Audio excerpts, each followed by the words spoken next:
মিটে আপনারা অংশগ্রহণ করার জন্য। আমার এই প্রেস মিটে আমার সঙ্গে উপস্থিত আছেন আমাদের ভারতীয় জনতা পার্টি প্রদেশ কমিটির সাধারণ সম্পাদক শ্রী বিপি বর্মা, উপস্থিত আছেন মিডিয়া কনভেনার মিডিয়া যিনি আমাদের ইনচার্জ শ্রী সুনীল সরকার মহোদয়। আমাদের এখানে আহ্বান করার মূল উদ্দেশ্য হলো যে আপনারা আমাদের রাজ্যে গতকালকে মাননীয় মুখ্যমন্ত্রী এক ঐতিহাসিক সিদ্ধান্তের ঘোষণা উনি করেছেন। আমাদের এই রাজ্যের পূর্ণ স্বাক্ষর রাজ্য হিসাবে গতকালকে মাননীয় মুখ্যমন্ত্রী তার ঘোষণা করেছেন। তার জন্য আমি রাজ্যের মাননীয় মুখ্যমন্ত্রী প্রফেসর ডক্টর মানিক সাহা মহোদয়কে অনেক অনেক শুভেচ্ছা, অনেক অনেক অভিনন্দন জানাচ্ছি। আপনারা জানেন যে মিজোরাম, গোয়া এবং তৎসঙ্গে এই ত্রিপুরায়ও পূর্ণ সাক্ষরতা মর্যাদায় ভূষিত হয়েছে। আমাদের সরকার বদ্ধপরিকর এবং এই পূর্ণ সাক্ষরতার জন্য 2022 সালের 1 আগস্ট থেকে এই কর্মসূচি না হয়েছিল। উল্লাস নববর্ষ সাক্ষরতা কার্যক্রম সেটা তো হয়েছিল। এই কর্মসূচিতে পরের বছর বা তার চতুর্থ বয়সের অসাক্ষর নাগরিকদের মৌলিক সাক্ষরতা, সংখ্যাতত্ত্ব এবং জীবন দক্ষতা প্রদান করার লক্ষ্যে এই শক্তিশালী উদ্যোগ নেওয়া হয়েছিল, যার ফলে আমরা সেই ঐতিহাসিক যে আমাদের সাক্ষরতা পূর্ণ সাক্ষরতা রাজ্য হিসাবে পরিগণিত হয়েছে। তার জন্য আবারও আমি আপনাদের মাধ্যমে আমার রাজ্যের মাননীয় মুখ্যমন্ত্রীকে অসংখ্য ধন্যবাদ জানাচ্ছি। তার পাশাপাশি আমাদের দেশের যশস্বী প্রধানমন্ত্রী নরেন্দ্র মোদীজি যে সংকল্প, যে বিকশিত ভারত এবং তৎসঙ্গে বিকশিত ত্রিপুরা, সেই লক্ষ্যমাত্রায় অর্জন রেখে আমাদের এই ত্রিপুরা উত্তর পূর্বাঞ্চলেও যেভাবে উনি সহযোগিতার হাত বাড়িয়েছেন, তার জন্য আমি মুখ্যমন্ত্রীর পাশাপাশি আমাদের দেশের যশস্বী প্রধানমন্ত্রী নরেন্দ্র মোদীজিকে আমি অসংখ্য ধন্যবাদ জানাচ্ছি।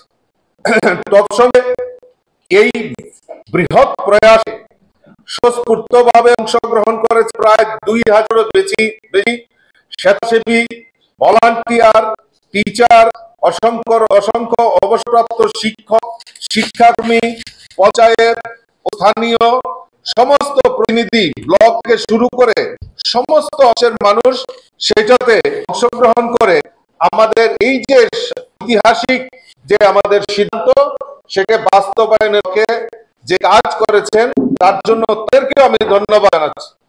সর্বোপরিশেষে আমি আমাদের আপামর জনসাধারণ যারা এই রাজ্য সরকারের এই ঐতিহাসিক সিদ্ধান্তকে বাস্তবায়নের লক্ষ্যে যা কাজ করেছেন, সহযোগিতা করেছেন, আমি তাদেরকেও আপামর জনসাধারণকেও আমি অসংখ্য ধন্যবাদ জানাচ্ছি।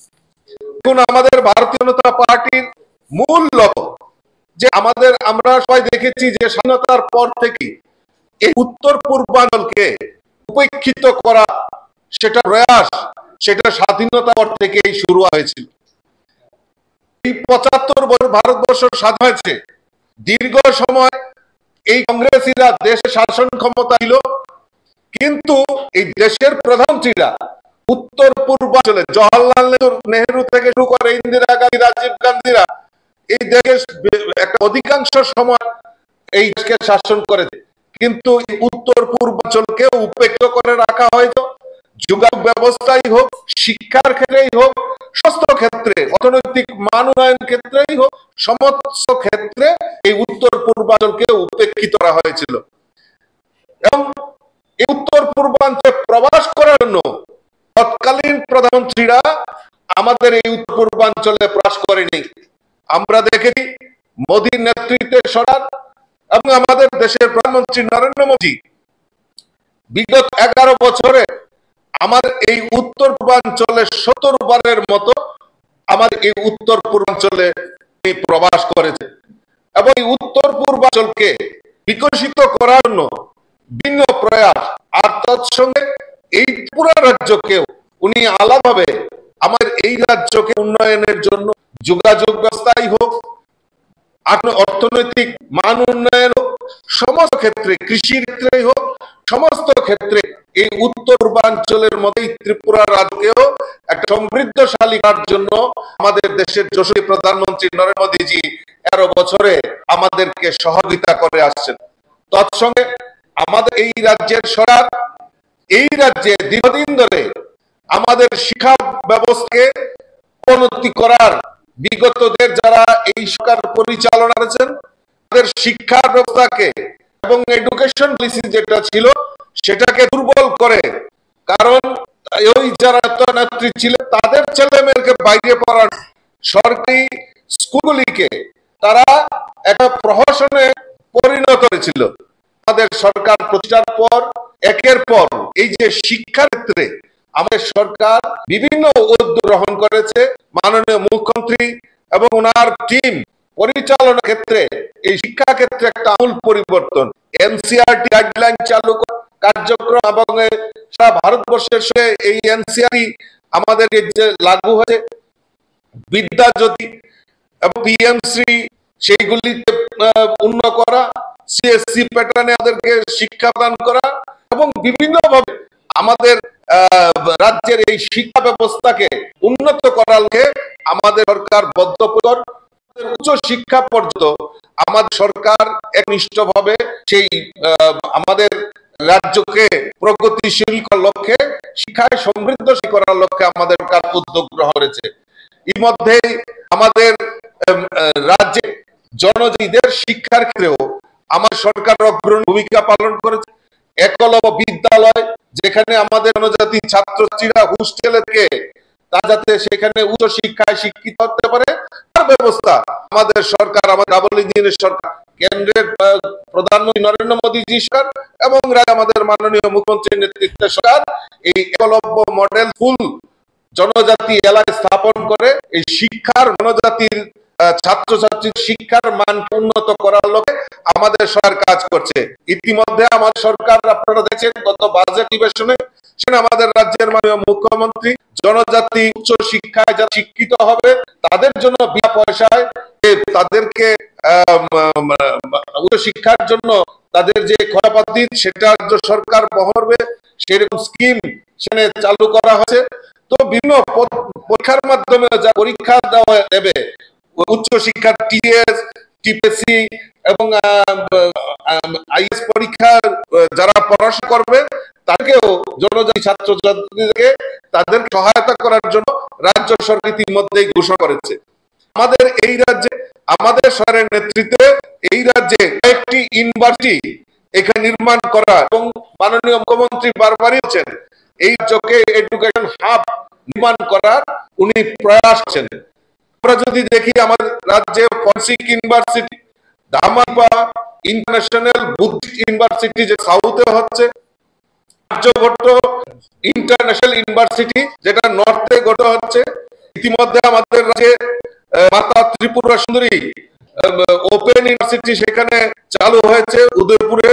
আমাদের রাজ্যে ডেন্টাল কলেজ নির্মাণ হয়েছে, মেডিকেল কলেজ হয়েছে এবং আরো মেডিকেল কলেজের প্রস্তাব রয়েছে এই রাজ্যে। ধলাতে যেখানে জনজাতি অংশের মানুষের বসবাস বেশি সেখানেও একটি মেডিকেল কলেজ নির্মাণ করার জন্য সরকার ইতিমধ্যেই প্রস্তাব দিয়েছেন এবং আমাদের এই রাজ্যে শিক্ষা ব্যবস্থা এবং আরো ডিগ্রি কলেজগুলিতে মান উন্নয়ন করা এবং ডিগ্রি কলেজ আরো বৃদ্ধি করা সেই লক্ষ্যে আমাদের সরকার কাজ করছে। আমি আবারও আপনাদের মাধ্যমে আমার রাজ্যের মাননীয় মুখ্যমন্ত্রীকে এই যে আমাদের যে ঐতিহাসিক একটা সিদ্ধান্ত আছে, ঐতিহাসিক যে আমাদের কার্যক্রম হয় আমাদের এই রাজ্য আমাদের পূর্ণ স্বাক্ষর রাজ্য হিসাবে ঘোষণা করেছেন। আমি আবারও আপনাদের মাধ্যমে আমাদের রাজ্য মাননীয় মুখ্যমন্ত্রীকে অসংখ্য ধন্যবাদ জানাচ্ছি। আমরা যদি দেখি বিরোধী দল যারা রয়েছে তারা সবসময় সমালোচনায় মুখর থাকে এবং একটা চিঠি দিয়ে মুখ্যমন্ত্রীর কাছে অভিযোগ জানায় এবং সমালোচনা করে। কিন্তু আমি বলবো যে তাদের উচিত যে এই রাজ্য সরকারের এবং এই রাজ্যবাসীকে ধন্যবাদ জানানো, কারণ একটা ঐতিহাসিক সিদ্ধান্ত, ঐতিহাসিক সাফল্য রাজ্য সরকারের, যেখানে আমাদের এই ত্রিপুরাকে পূর্ণ সাক্ষরতা রাজ্য হিসেবে ঘোষণা করা আছে, এবং তার জন্য বিরোধী দল প্রয়োজন যে তাদেরকে, আমাদের সরকারকে এবং এই জনগণকে ধন্যবাদ জানানো। কাজেই আমি আবারও আপনাদের মাধ্যমে আমাদের দেশের প্রধানমন্ত্রী নরেন্দ্র মোদীজি এবং আমাদের রাজ্যের মুখ্যমন্ত্রীকে অসংখ্য অসংখ্য ধন্যবাদ জানাচ্ছি।